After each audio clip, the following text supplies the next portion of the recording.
Hello అండి. ఇది రోజు మార్నింగు ఇంకా ఇంట్లో పనులు, పూజ కంప్లీట్ అయిపోయింది. ఇంకా తర్వాత బాబా కోసమైతే సాయిబాబా అష్టోత్తరాలు చదువుకుంటూ 108 పూలతో ఇంకా బాబాకైతే పూజ ఇలా చేసుకున్నాను. పూజ కంప్లీట్ అయిన తర్వాత అష్టోత్తరాలు చదువుకుంటూ చేశాను కదా! అయిపోయిన తర్వాత తులసమ్మ దగ్గర కూడా దీపం పెట్టేద్దాం అనుకున్నాను. ఫస్ట్ దానికి కలర్ అట్లా ఏద్దాం అనుకున్నాను. తులసమ్మ నాదెందుకో వాడిపోయిందండి.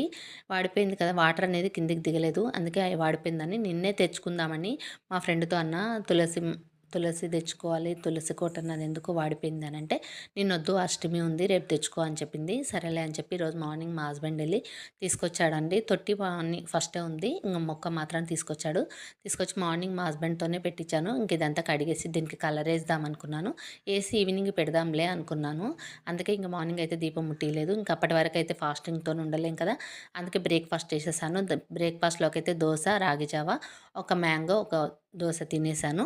మీరు తులసి కోట వాడిపోయిందంటే దేనికి సంకేతం అనుకుంటారో కామెంట్‌లో చెప్పండి. నేనైతే అదెందుకో వాటర్ కిందకి దిగలేదు. అందుకే వాడిపోయిందనుకుంటున్నా. మీకేమనిపిస్తుంది?